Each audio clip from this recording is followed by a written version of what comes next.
সর্বপ্রথম প্লেন তৈরির ইতিহাস মানব সভ্যতার এক অসাধারণ অর্জন।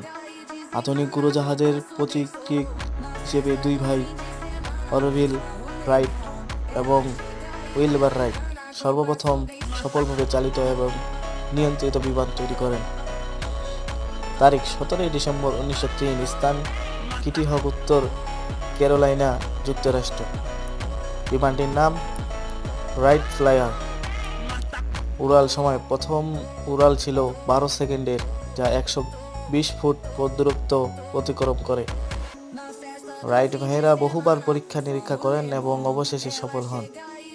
তাদের প্লেনটি ছিল কার্ড ও কাপড় দিয়ে তৈরি, একটি ছোট ইঞ্জিন এবং দুইটি প্রপেলারের সাহায্যে চলত।